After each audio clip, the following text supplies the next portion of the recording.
So XRP is in an exalted situation because there's a lot of holders. But the activity was, A, under pressure because of under lawsuits. Yep. And B, a lot of it was the potential of how much can we use for stuff. And there is a reasonable amount of use of the XRP ledger. But if you're starting to build new applications like DeFi on top, you're only going to build value in Metcalfe's law terms.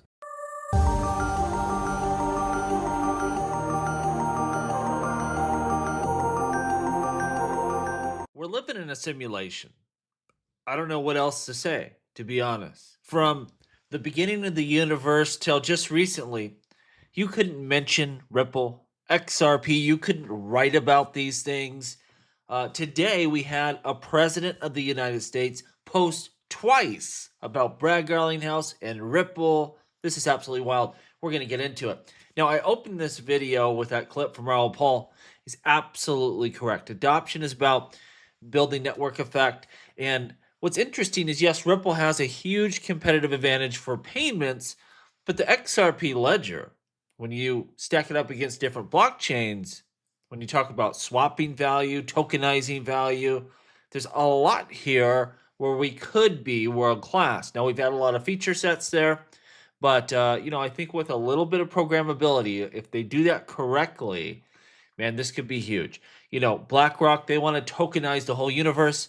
You have JP Morgan Chase, like they're going to use the best systems. And, XRP Ledger could be a top chain for a lot of these use cases. And when it's no longer just Ripple is the big dog in the XRP ecosystem, that takes things to a whole different level. And we got a real shot here. Now, let's look at this article. This is just wild. We see Trump shares Ripple article on Truth Social. Now, at the time that I posted this, it was just one.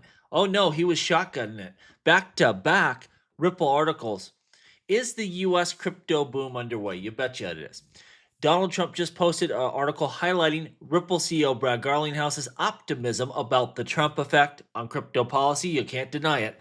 What that has done since Election Day for the crypto space, and there has been no bigger benefactor than Ripple and XRP. Ripple ramping up U.S.-based hiring as optimism grows around the Trump administration. This is what we want. We want all that business here in the United States, that building, that hiring, that money sloshing around to happen in this country. The company closed more U.S. deals in the last 6 weeks of 2024 than it did the previous 6 months. And it's only going to get bigger and better the minute this SEC court case officially goes away. We all know it's dead in the water, but when it becomes official, that's going to be a game changer. And Ripple sees pro-crypto policies under Trump as a game changer for blockchain innovation. We're going to get more into this as we go forward, but again, this is wild, this is crazy, this is unprecedented, and I think XRP, the first bull run in history with U.S. liquidity on major exchanges. We're going to have ETFs where you can buy XRP in your brokerage accounts, in bundled products. It is going to be obnoxiously crazy. We're going to be so tired of winning by the end of this. Now, Patrick Bet-David, he had posted this poll, what is better, technology, the XRP ledger or Bitcoin? And XRP, it won by a pretty large margin. And Gary Cardone was complaining, saying, hey, you didn't use the correct semantics. You didn't say it right. I could do it better. And Patrick Bet-David says the following. You see, the difference is you have never seen me support or promote a coin ever. So Patrick, he's not out here saying Bitcoin, XRP, any of that stuff. His audience is probably more neutral. And that's what he says. My audience is neutral on this topic. Something tells me you, Gary Cardone, are biased on this, which is fine.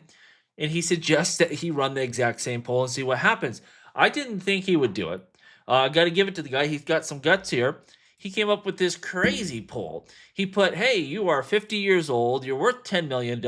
You're going into suspended hibernation for 8 years. Like, you could tell this guy sat back and thought, how can I write this so Bitcoin wins? He was sorely mistaken. We see XRP up 67.9% in this poll. Bitcoin coming in with 28% of the vote. This is going to lose miserably. And I put this post up. You don't have to be Einstein to see how this will play out. Now, I got to tell you this about influencers. I have to think maybe he was trying to write this poll because he thought he could win, Or possibly, you see, this was just posted a few hours ago. It's already got 130,000 views, 882 retweets. How many votes? 17,000 votes. Like, he very well probably knows he's gaming the system. And much like Jason did the other day, poking the bear, the XRP army, he knows he's going to get a lot of engagement here. That's probably part of it as well. Gary probably knows how this will turn out, but it'll be a lot of press and reach for his X account. You always got to keep that in mind with these tricky influencers. Interesting. Investors are dumping Bitcoin for Ethereum ETFs. 393 million in inflows. Does this signal a shift here?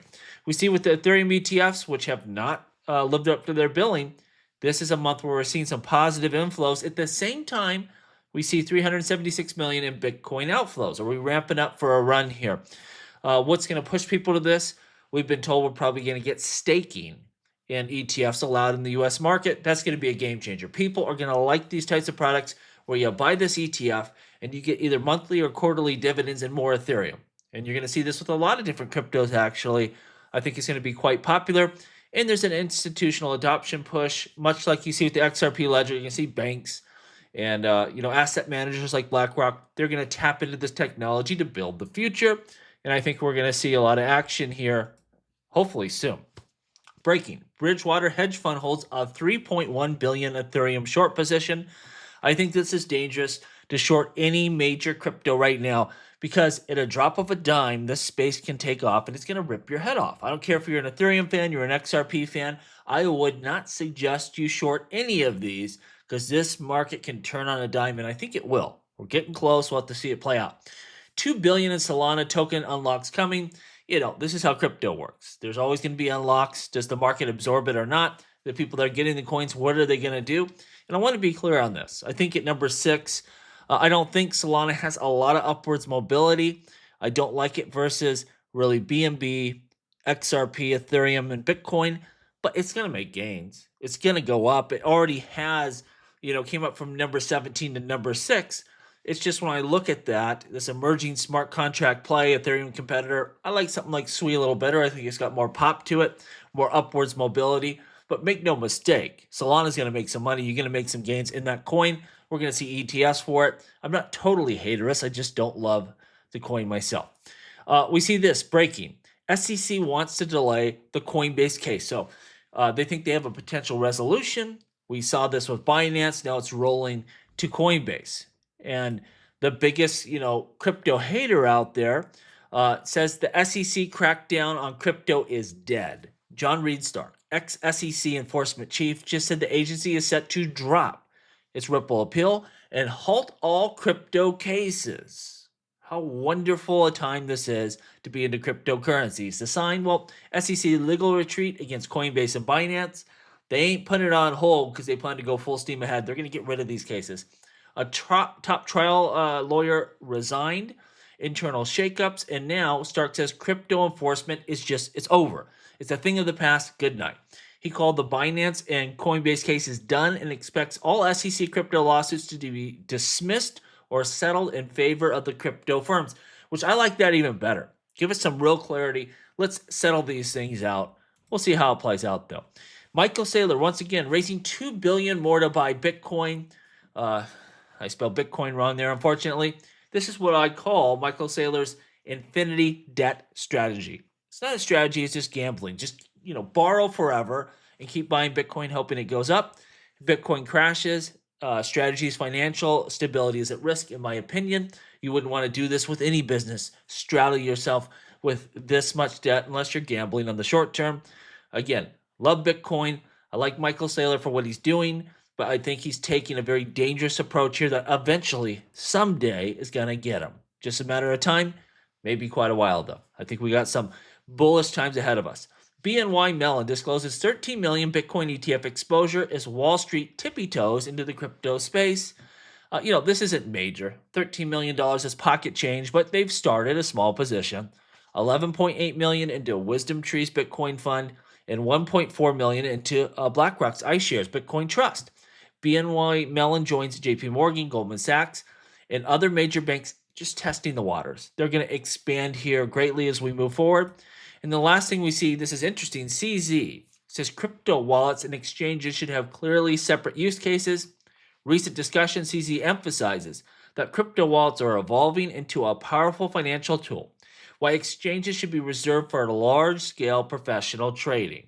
If you want to buy an asset, you're a regular retail user, probably going to be able to do this on chain, especially in the future. You're going to see this develop quite a bit. You might not even need to go on an exchange. Most people shouldn't need to interact with exchanges.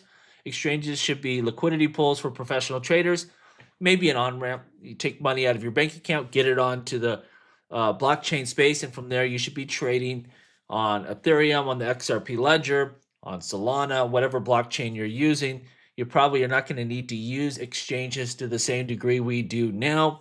It's interesting. I've heard him bring up the fact that he might sell Binance. Well, he says they've turned down some offers. He's never brought up offers in the past. Maybe there's something in the works, and maybe he'll retain ownership in Trust Wallet or something like that and sell off the exchange. And that's kind of why he's setting this table here. I don't know. Let me know what you think down below. As always, please like, please subscribe. The revolution will be televised right here on Jungle Link.